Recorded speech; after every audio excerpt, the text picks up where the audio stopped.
in military uniform, holding a rifle and fighting in a war he could not even understand, is perhaps one of the most disturbing symbols of World War II teenagers, no older than 16. They were not forced to fight for a foreign invasion, but were created, indoctrinated, and manipulated by a regime that treated them as mere pawns. This is the story of the Hitler Youth, an organization that initially promised glory and pride for young Germans, but ended up becoming a hellish nightmare of sacrifice, death, and despair. Some, as young as 10, went from marching in propaganda parades to witnessing executions, wandering among corpses and facing Soviet tanks, armed only with a rocket launcher and a handful of candy. In this military history video, we will explore all the details of this dark Nazi institution, a testimony to the price of psychological manipulation and indoctrination taken to the ultimate consequences, where innocence was devoured by ideology and fanaticism. Let's begin.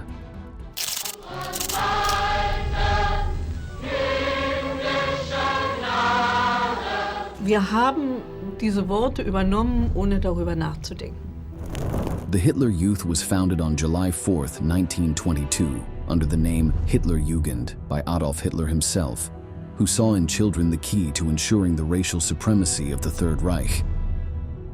In a context of social, economic, and political upheaval in Germany after the First World War, Hitler and his Nazi party decided to take advantage of the vulnerability of his country's youth. The organization was conceived not only as an educational structure, but also as an instrument of social and military control. It was about training a generation of young people completely faithful to the Nazi cause, willing to fight for Hitler's Germany without question.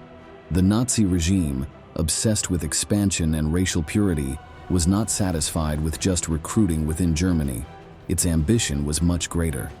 The Hitler Youth, with its unstoppable propaganda and indoctrination machinery, launched a bold international recruitment, seeking boys and girls of German descent throughout the world.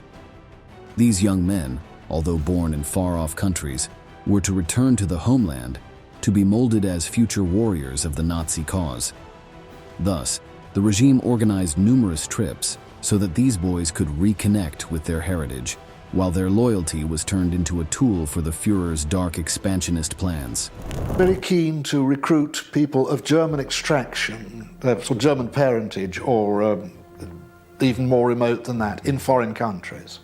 Again, they were very keen that these youngsters should come back and visit the fatherland, and so there was a lot of organization of trips coming in. The first steps of the Hitler Youth were focused on ideological and physical preparation. From the beginning, young people were subjected to an exhaustive process of indoctrination. They were taught to see Hitler as a divine figure, to hate Jews, to despise communists, and to embrace the idea of the supremacy of the Aryan race. Boys learned to venerate racial purity as a religious dogma, which increasingly distanced them from any concept of empathy or humanity. The ideals of the organization combined a strong exaltation of virility, military discipline, and the cult of obedience. Meanwhile, physical activities, ranging from marches to military exercises, aimed to create strong and resistant bodies, capable of withstanding the adversities of the battlefront. What began as a promise of camaraderie, unity, and honor quickly transformed into a spiral of mental manipulation, abuse, and exploitation. From the early 1930s, children who were part of the Hitler Youth began to be seen as the future of Nazi Germany. As war approached, the Führer regime looked for a way to maintain total control over the younger generations, leaving no room for doubt or disobedience. When I speak to Germans and ask them two questions, what was the best thing you remember of the Hitler Youth and what was the worst? Inevitably they come up with the answer, the comradeship was the best thing. In many ways it was simply a question of we're all kids together and we're all equal. Young people were trained to accept war not just as an obligation, but as a noble sacrifice for the fatherland. The ideals of honor, bravery, and sacrifice were present in every aspect of the organization. But what was never mentioned was the price that actually had to be paid. Political education in the Hitler Youth was a relentless machine of indoctrination that infiltrated every aspect of young people's lives. From an early age, They were taught to idolize Adolf Hitler as an infallible leader and to blindly accept the supremacy of National Socialism. And the worst thing was the political education, which sort of bored most of them stiff. They would get lectures they had to be given. The kids who were older kids giving the lecture didn't understand what they were reading out, and they were very embarrassed if a more intelligent youngster asked a question. Classrooms ceased to be spaces of learning and became ideological trenches, where subjects such as history and biology were distorted to exalt the purity of the Aryan race and justify racial hatred. Mass speeches, loyalty chants, and propaganda films endlessly repeated that their duty was to serve the Reich without question or compassion. In the minds of these children, Nazi propaganda not only sowed blind fanaticism, but transformed them into human weapons at the service of a brutal ideology. The Hitler Youth not only shaped the minds of thousands of young Germans, but also their bodies, subjecting them to intense physical training that went beyond sports. These activities, disguised as games and competitions, were in reality a ruthless preparation to turn them into soldiers loyal to the regime.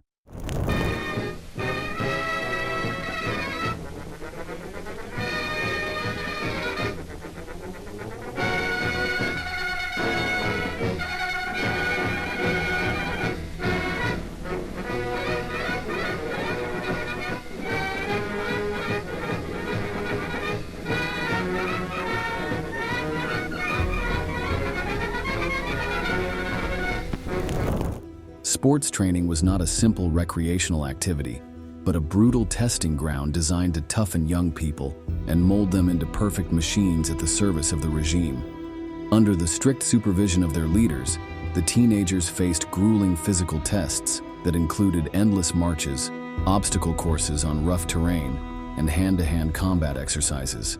Every fall, every injury, was seen not as a failure, but as an opportunity to instill in them the Nazi motto, "What doesn't kill you makes you stronger."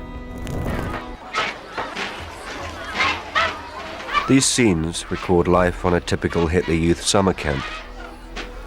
The camps were the high point of the Hitler Youth calendar, and they were much loved. They gave poor children the chance of a holiday, sometimes for the first time. The aim was not simply to produce athletes, but to prepare fanatical and obedient future soldiers. Sports were a tool of indoctrination. Young men were encouraged to compete savagely, not just to win, but to prove their racial supremacy and loyalty to the Führer. Even football, a seemingly innocent activity, was transformed into a symbolic war where military strategy and group cooperation were practiced with almost martial precision. It was a world where there was no room for weakness. Boys who did not meet the standards were publicly humiliated, quickly learning that failure was not an option. Sport was a very important part of the Hitler Youth because, one, the youngsters would largely enjoy it. Two, the great thing was to have a good sound body and a sound mind. And people who met the Germans in the war said that there was a very nasty comparison between the health of the German youngsters and the English soldiers who were opposed to them. One of the most popular Nazi programs organized by the Hitler Youth was the Landjahr, which involved sending young people to live in rural hostels and work on local farms for 8 months a year.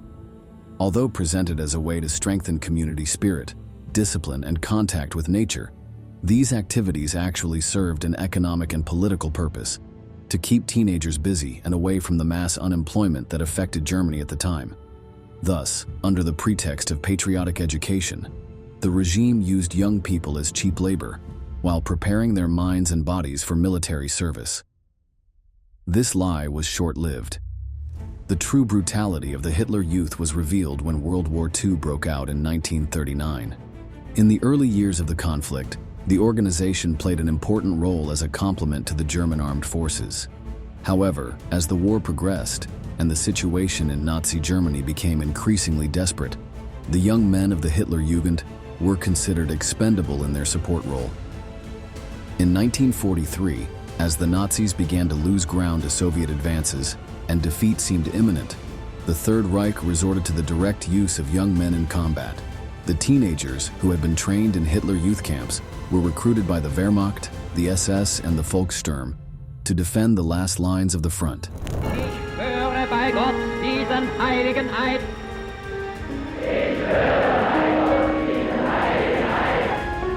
Ich werde meinem Führer Adolf Hitler allezeit treu und gehorsam sein.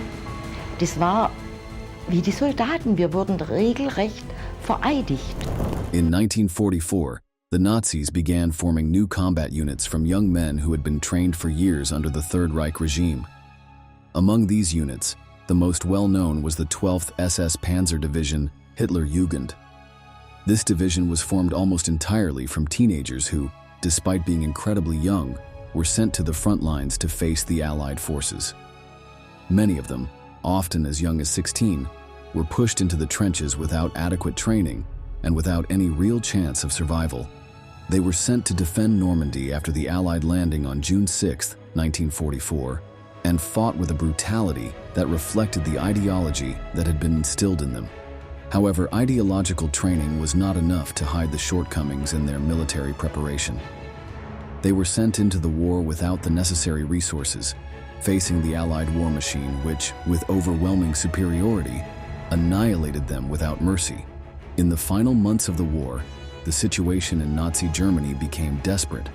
As Soviet forces advanced from the east and Allied forces from the west, the Wehrmacht began to mobilize children and adolescents to fight in the last defenses of Berlin. The boys, some barely out of their teens, found themselves facing a much more experienced and numerous enemy. The Battle for Berlin, which took place in the spring of 1945, became a senseless carnage in which thousands of these young people were sacrificed. As the Hitler Youth fell at the front, condemned in impossible battles and with insufficient weapons, Hitler's propaganda machine continued to paint an idyllic portrait of bravery and victory. The carefully manipulated images portrayed these boys as invincible heroes, while their families received devastating news or never heard from them again. The irony was cruel. While Germany was bleeding to death, the regime continued to feed the people a lie, hiding the horror of the trenches behind a lying veil of glory. Nicht mehr zufällig, sondern bewusst wird das Gesunde sich zum Gesunden finden. Zur glücklichen und richtigen Gattenwahl. Gebt euer Bestes eurem Volke, dann werdet ihr zum besten Volke gehören. The contrast between the early days of the Hitler Youth and the final moments of these young men in the war is terrifying. Many of the children who at the beginning of the regime marched proudly in parades, singing hymns in honor of Hitler and dreaming of a future of greatness, ended up being forced to defend a cause that no longer existed. Some were assigned to menial positions, but others were thrown into the front lines, fighting without hope or preparation. The horror of war not only killed them physically, but stripped them of their humanity. The survivors witnessed unspeakable atrocities, corpses of fallen comrades, the brutality of the fighting, the cold, hunger and despair that consumed many of them. The war, which in its early years had been presented to them as a glorious crusade, became an indiscriminate slaughter in which there was no victory, only death and suffering.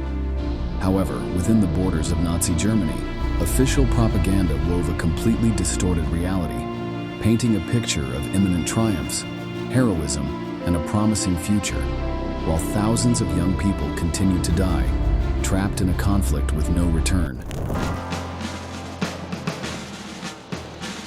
Die millionenschaffender Jungen und Mädel in der deutschen Rüstungsproduktion, bei der Betreuung unserer Soldaten, bei der Nachbarschafts- und Einkaufshilfe unserer Mädel,